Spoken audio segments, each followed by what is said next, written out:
tersangka. Itu 25 tahun yang lalu. Resmi menjadi tersangka kasus penyalahgunaan dana yayasan sosial dan penyelimpahan berkas perkara Kejaksaan Tinggi Jakarta. Jadi artinya bukan tidak mungkin presiden yang ke-7 pun insya Allah kalau kasusnya ditangani dengan benar itu akan menjadi tersangka dan terpidana. Ya, dan terpidana pasti gitu. Tapi kalau ditangani dengan benar itu masalahnya. Nah sekarang kita lihat apakah penanganannya nanti akan benar, ya gitu. Maka kita juga dorong, ya apa yang dilakukan tidak hanya secara nasional, tapi secara internasional. Pak Agus, mohon izin, saya juga berkomunikasi erat dengan Pak Kris kemarin, dan atas izin beliau, ya saya coba membacakan kembali surat dari FDI poin-poinnya saja ya, Pak Agus. Yaitu adalah apa? Jadi surat FDI itu tidak hanya membuat statement, tapi membuat surat terbuka dan secara resmi. Itu menghimbau yang pertama adalah kepada pemerintah itu agar satu, menghentikan bentuk semua abuse of power, intimidasi dan kriminalisasi terhadap anggota masyarakat, khususnya Pak Kris update sekali ini ya, 15 aktivis yang menuntut keterbukaan informasi publik kepada badan publik yaitu UGM dan seorang pejabat publik Joko Widodo yang dijamin oleh hukum Undang-Undang KIP dan Konstitusi Undang-Undang Dasar 1945. Jadi batasannya jelas, ada Undang-Undang Dasar, ada Undang-Undang, dan kemudian aturan-aturan yang berlaku. Kedua, FDI juga melakukan dengan tegas menegur, mengkoreksi, dan memerintahkan kepada penegak hukum dalam hal ini Polri, Barreskrim, dan Polda Metro Jaya untuk berbuat netral, berlaku adil dan jujur dalam menegakkan hukum. That all citizens are equal under the rule of law. Artinya semua itu harus sama di mata hukum, ya equal di mata hukum. Khususnya menyangkut dugaan ijazah palsu mantan Presiden Republik Indonesia Joko Widodo atau Jokowi. Ketiga, memerintahkan kepada Polda Metro Jaya dan Barreskrim untuk memenuhi tuntutan rakyat dengan menunjukkan, bagus sekali nih anjuran dari FDI, dan mempublikasikan ijazah asli milik mantan Presiden Indonesia Joko Widodo kepada publik. Dan teman-teman sekalian, kita harus tahu surat terbuka yang ditulis pada tanggal 30 Juli 2025 oleh FDI ini bukan pepesan kosong. Kenapa? Ada deadline-nya. Apa deadline-nya? Karena dalam poin berikutnya simpulannya, satu, menghentikan semua bentuk internasional campaign yang selama ini sudah kami lakukan. Kalau ini disetujui oleh Pak Presiden, maka FDI akan satu, menghentikan semua bentuk internasional campaign yang selama ini sudah kami lakukan kepada lembaga internasional, NGO internasional, pemerintah USA dan US Congress. Kalau tidak, berarti akan terus kampanye internasional. Yang kedua, para anggota Forum Diaspora Indonesia di seluruh dunia tidak ingin pelanggaran HAM, abuse of power, dan tindakan kriminalisasi terhadap para aktivis di tanah ini menjadi obstacle and calm diplomasi internasional Presiden Prabowo Subianto yang akan menghadiri, ini penting banget ya, sesi ke-20 dari United Nations General Assembly di bulan September 2025 di New York, USA. Jadi ini sebenarnya saling cinta. FDI ini atas kecintaan terhadap Republik Indonesia, jangan disalahkan ya. Ini justru karena cinta mengingatkan Pak Prabowo, Presiden kita, agar tidak ada hambatan nanti kepada Pak Prabowo ketika menghadiri Kongres ke-80 yang ada di New York. Karena apa?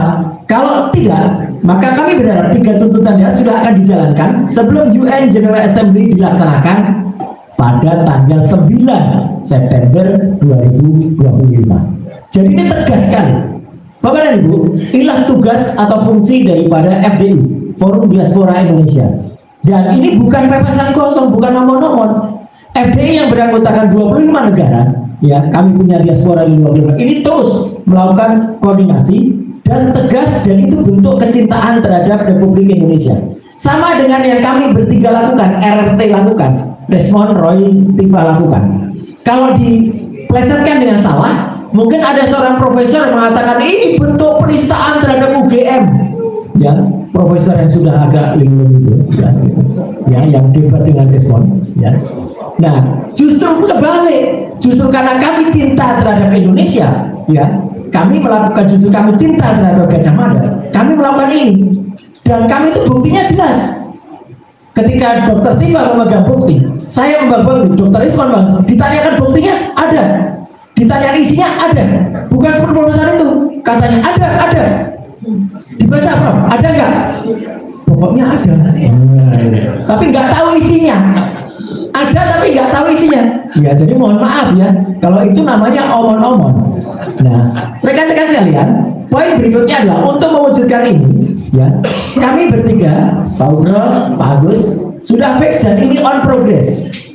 Kami membuat benar-benar jurnal atau buku ilmiah yang insya Allah nanti akan mencapai antara 400 sampai dengan 500 halaman. Ini nggak main-main, ya.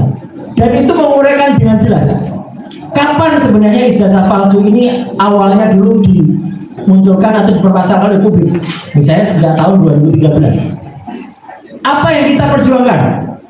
Ya, Declaration of Human Rights, ya, kemudian Undang-Undang Dasar, kemudian Undang-Undang Keterbukaan Informasi Publik nomor 14 tahun 2008, Undang-Undang Informasi dan Transaksi Elektronik nomor 11 2008, direvisi nomor 19 tahun 2016, direvisi lagi Undang-Undang nomor 1 tahun 2024. Itu detail sekali bersama dengan undang-undang lain.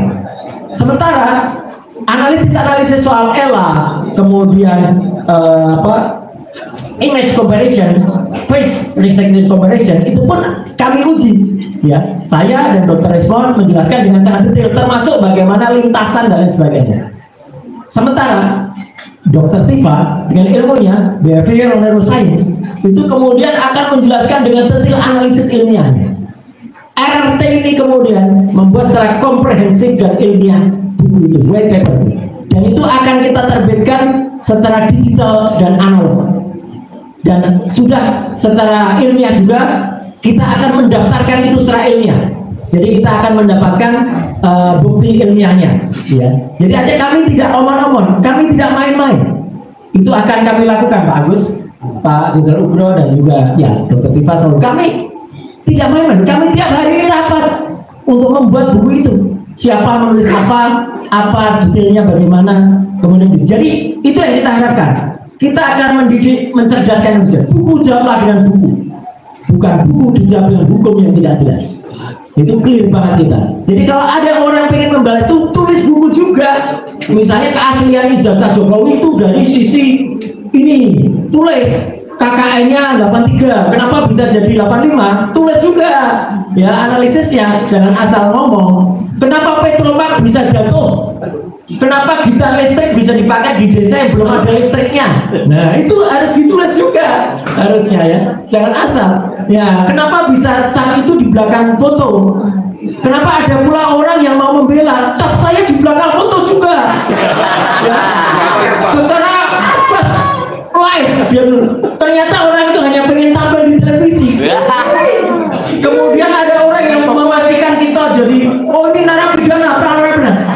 Dua orang setidaknya sudah jelas narapidana, atau satu orang narapidana, satu orang tersangka. Siapa dia? Satu yang belum menjalani hukuman yang harusnya dilakukan oleh Kejaksaan Negeri Jakarta Selatan, ya, inisialnya SM, sering dipanggil dengan nama si Plester. Ya, itu belum menjalani hukuman 1 tahun 6 bulan. Satu lagi, ternyata ada lagi orang yang tahun 2015, mohon maaf harus saya bilang, dia sebenarnya sudah statusnya tersangka dalam kasus penistaan agama. Dengan kasus dia menyatakan, mohon maaf ya, ini saya mohon maaf sekali, dia mengatakan Nabi besar bukan orang Arab. Siapa dia? Inisialnya adalah AA, mantan dosen UI yang sekarang jadi politisi PSI, yang otaknya hilang ketika digebuki di depan DPR. Komisaris. Dia ternyata memang betul ada di TSK, kemudian di SP3 kan oleh kepolisian, tapi dipraper dan kalah kepolisian. Jadi harusnya polisi menjalankan kembali status TSK. Jadi sudah jelas ya, dua orang itu, iya, itu inisial SM dan inisial AA. Itulah yang harusnya sudah jelas. Kalau kami selalu dituduh itu tuh benar-benar zolim. Yang terakhir, supaya tidak terlalu lama, insya Allah 16 hari lagi kita akan memperingati 80 tahun Indonesia merdeka.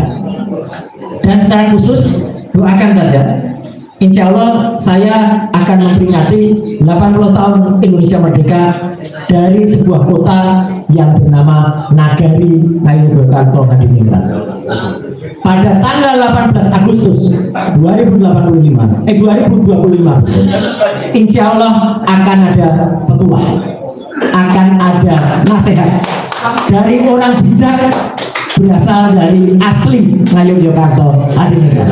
Tunggu saja tanggalnya, Senin 18 Agustus 2025 kita akan teriakkan itu dari Yogyakarta, mendukung Jakarta, mendukung Indonesia dan seluruh Indonesia bersama dengan para purnawirawan ya, prajurit TNI yang ada. Jadi setelah kemarin ada Jakarta, ada deklarasi Bandung, ada deklarasi Medan, nanti deklarasi juga dari Yogyakarta bersama tokoh sentral dari Jogja. Sekian, terima kasih. Wassalamualaikum warahmatullahi wabarakatuh.